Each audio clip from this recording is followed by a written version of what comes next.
AP Congress social media coordinator Anil Kumar గారు, అలాగే YCP రాష్ట్ర కార్యదర్శి మోహన్ రెడ్డి గారు, అలాగే తెలుగు యువత అధికార ప్రతినిధి అజయ్ గారు ఉన్నారు. అందరికీ గుడ్ ఈవినింగ్ అండి. మోహన్ రెడ్డి గారు, మొదటి క్వశ్చన్ మీకే అండి. అంటే అమ్మకు విషెస్ చెప్పడం కూడా పాలిటిక్స్ అయిపోయినాయా?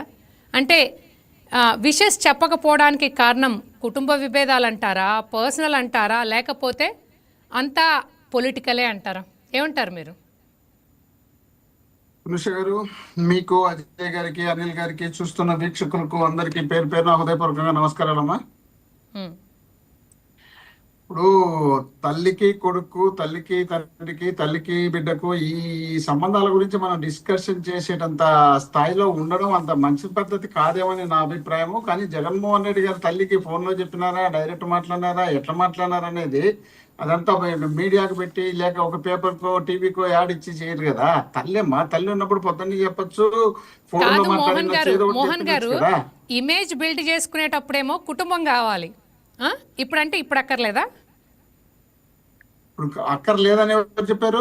తల్లి అక్కర్లేదని ఎవరన్నా చెప్తారా? మీరు మీ తల్లితో కొట్లాడితే మీ తల్లితో మాట్లాడాలంటే మీ తల్లితో కొట్లాడితే మీరు మీ తల్లితో మాట్లాడాలనిపిస్తుందా లేదా? ఒక పర్సన్ గా మీరే చెప్పండి. మీ తల్లికి మీకున్న సంబంధాన్ని బట్టి మీరు చెప్పండి. ఆ తర్వాత విజయమ్మ గారికి, జగన్ గారికి ఉండే సంబంధం గురించి చెప్దాం.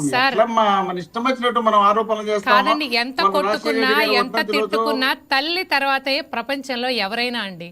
అంటే ఎందుకంటే ఆవిడ బర్త్డే రోజునే పవన్ కళ్యాణ్ గారికేమో మీరు త్వరగా కోలుకోవాలని మనస్ఫూర్తిగా కోరుకుంటున్నానని ట్వీట్ చేసిన ఆయన తల్లికి విషెస్ చెప్పకపోతే ఎవరికైనా డౌటే వస్తుంది, నాకే కాదు. అరే, ఈ రోజు చంద్రబాబు నాయుడు గారి పుట్టినరోజు, ఆయన పుట్టినరోజు శుభాకాంక్షలు చెప్తూ, ఎందుకంటే ముందు ఆయనకు డిస్కషన్ చేయాల్సిన రోజుని బట్టి దీంట్లోకి డైవర్ట్ చేసినారు. చంద్రబాబు నాయుడు గారికి 76వ సంవత్సరంలో అడుగు పెడుతున్న సందర్భంగా హృదయపూర్వకంగా పుట్టినరోజు శుభాకాంక్షలు. అదేవిధంగా మా విజయమ్మ గారికి డిబేట్లు లేవు కాబట్టి ఆమె కూడా ఈరోజు జరిపిన సందర్భంగా ఆమె కూడా హృదయపూర్వకంగా పుట్టినరోజు శుభాకాంక్షలు చెప్తూ, జగన్మోహన్ రెడ్డి గారు చెప్పినారా లేదనేది మీకు నాకు ఇద్దరికి చెప్పేది చేయడు. కానీ ఆయన పొద్దున్నే ఫోన్ లేస్తానే తల్లికి మాట్లాడకుండా ఇంతవరకు ఉన్నాడు. ఉండేటివన్నీ పేపర్కు, టీవీలకు ఇచ్చే అలవాటు ఆయనకి ఎప్పుడు ఉండదు. పేపర్లు అదే పనిగా ఎత్తి చూపించిందని నేను చేసిన అని చెప్పే అలవాటు ఉండదు. అదేవిధంగా చంద్రబాబు నాయుడు గారు ప్రతిపక్ష నాయకుడిగా ఈ రోజే కాదు, గతంలో కూడా చంద్రబాబు నాయుడు గారు పుట్టినరోజు శుభాకాంక్షలు చెప్పడం జరిగింది, పవన్ కళ్యాణ్ గారికి చెప్పడం జరిగింది. ఆ తర్వాత ఈ రోజు పవన్ కళ్యాణ్ గారు ఆరోగ్యం బాగాలేదంటే తొందరగా కోలుకోవాలని చెప్పడం జరిగింది. ఇవన్నీ తప్పుడు కాదు, లేక చెడు సంప్రదాయం కాదు, మంచి సంప్రదాయం. ఈ సంప్రదాయం ఎందుకంటే ఒకరికొకరు వైషమ్యాలు పెరగకుండా ఇది రాజకీయ శత్రుత్వమే తప్ప వ్యక్తిగత శత్రుత్వం కాదని నిరూపించడానికి ఈ ప్రయత్నము. అదేవిధంగా మన లోకేష్ గారు కూడా చెప్పడం జరిగింది. ఎవరికి? విజయమ్మ గారికి. గతంలో ఎప్పుడు చెప్పలేదు, కానీ మొన్న షర్మిలమ్మ గారికి, ఈ రోజు విజయమ్మ గారికి ప్రత్యేకించి చెప్పిన సందర్భం అయితే ఉంది. సరే, వాళ్ళ ఇష్టం, అది చెప్పడం తప్పని నేను అనడం లేదు. అదేవిధంగా ఇక్కడ చెప్పినారు, మీరు అంటున్నారు మరి లోకేష్ గారికి వాళ్ళ తల్లికి శుభాకాంక్షలు చెప్పినట్టు గిరీట్ ఎప్పుడు చేసిన సందర్భం లేదు. అదేవిధంగా వాళ్ళ మేనత్త జూనియర్ ఎన్టీఆర్ వాళ్ళ అమ్మకు శుభాకాంక్షలు చెప్పినట్టు ఎప్పుడు లేదు. వాళ్ళ సొంత మేనత్త గారు, వాళ్ళ ఆయన చెల్లెళ్ళు ఉన్నారు, వాళ్ళకి చెప్పినట్టు ఎప్పుడు లేదు. మరి అది చెప్పలేదని ఇది చెప్పినారని దాన్ని రాజకీయం చేయాల్సినంత అవసరం ఉండదు కదా. ఇది రాజకీయం చేసే సందర్భం కాదు, రాజకీయాలకు ఉపయోగించుకునే సందర్భం కాదు. తల్లికి శుభాకాంక్షలు చెప్పేది జగన్మోహన్ రెడ్డి గారు. ఆయన మనం చెప్తే తెలుసుకునేటంత స్థాయిలో ఆయన ఉండడు. ఆయన ఆల్రెడీ వాళ్ళ తల్లికి పొద్దున్నే ఫోన్లో అయినా మాట్లాడి చెప్పింటాడు. దాన్ని ఓపెన్ చేసి మనకు చూపించేటంత ఉండదు, మనం ఎత్తుకులాడి చెప్పేటంత ఉండదు. కాబట్టి దాని గురించి పెద్ద మాట్లాడాల్సినంత అవసరం లేదు. దాని గురించి పదే ఎత్తి చూపించాల్సిన అవసరం లేదు. తల్లిని ఎవరన్నా కాదని ఎట్లా అనుకుంటారో, తల్లి మనం ఎన్నోసార్లు తల్లిని దూరం పెట్టారు, చెల్లిని దూరం పెట్టారు అని ఎన్నో ఆరోపణలు వచ్చినప్పుడు చెల్లి దూరం ఉండేదైతే వాస్తవం. ఎందుకంటే ఆమె ఒక రాజకీయ పార్టీ ఎంచుకునేది కాబట్టి, రాజకీయ పార్టీలో పార్టీ అధ్యక్షురాలుగా ఉంది కాబట్టి, రాజకీయ పార్టీలో ఆమె ఖచ్చితంగా జగన్మోహన్ రెడ్డి గారికి వ్యతిరేకం చేస్తేనే ఆమె పార్టీ పరంగా ఆమె ఇమేజ్ ఉంటుంది. కాబట్టి ఇప్పుడు ఎంతో కొంత జగన్మోహన్ రెడ్డి గారికి ఉన్న చరిస్మా, రాజశేఖర రెడ్డి గారు, జగన్మోహన్ రెడ్డి గారు ఇదంతా డైవర్ట్ కావాలంటే జగన్మోహన్ రెడ్డి గారిని టార్గెట్ పెట్టి మాట్లాడాలనే ఉద్దేశంలో భాగంగా మాట్లాడుతుంది. ప్రతిపక్ష పార్టీలో ఉన్నా కూడా ప్రతిపక్ష నాయకుడిని జగన్మోహన్ రెడ్డి గారిని విమర్శించింది, అధికార పక్షంలో ఉన్నప్పుడు జగన్మోహన్ రెడ్డి గారిని విమర్శించడం జరిగింది. ఈ రోజు అధికార పార్టీ చేస్తున్నటువంటి ఏదైనా తప్పులు కానీ ఒప్పులు కానీ వాటిపైన మాట్లాడే పరిస్థితి షర్మిలమ్మ గారు తక్కువ కేటాయిస్తారు, కానీ ఇక్కడ కేటాయిస్తున్నారు జగన్మోహన్ రెడ్డి గారి మీద. కాబట్టి ఆమె మాట్లాడుతుంది కాబట్టి ఆమెతో మాట్లాడినారా లేదా, ఆమె గ్రీట్ చేసినారా లేదా, అది వ్యక్తిగతం.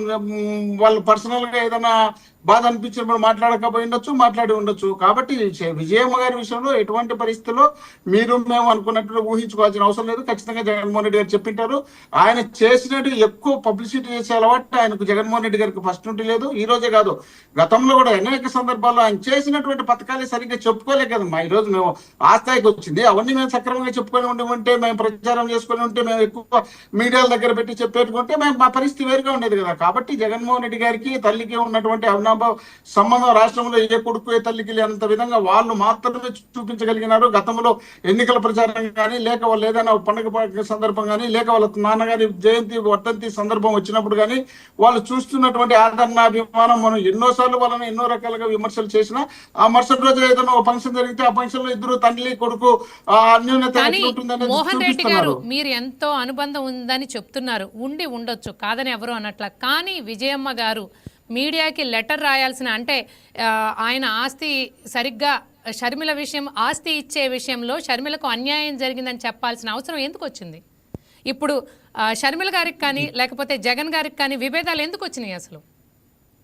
ఇప్పుడు ఆస్తి పంపకాలు, రాజకీయ పంపకాలు ముందు ఈ షర్మిల గారికి విజయమ్మ గారి జగన్మోహన్ రెడ్డి గారికి వచ్చిన విషయాల గురించి ఇండైరెక్ట్ గా ఇంతకుముందు మీకు ఆ విషయం చెప్పడం జరిగింది.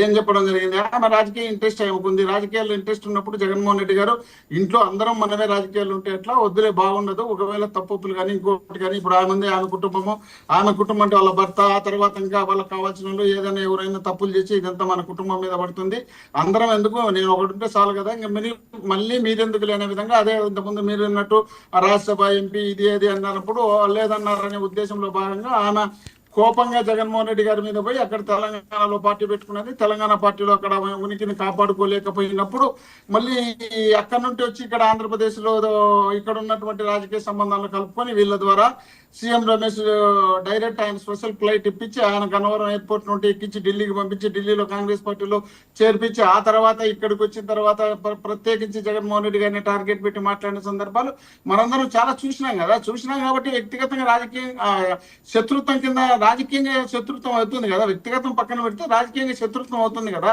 ఆమె పార్టీ ఒక అధ్యక్షురాలు, ఈయన ఒక పార్టీకి అధ్యక్షుడు అయినప్పుడు ఇద్దరు పరస్పర విమర్శలే ఉంటాయి కానీ పరస్పర అవగాహన ఉండదు కదా. అవగాహన ఉండి మోహన్ రెడ్డి గారు, నేను మళ్ళీ మీ దగ్గరకు వస్తాను.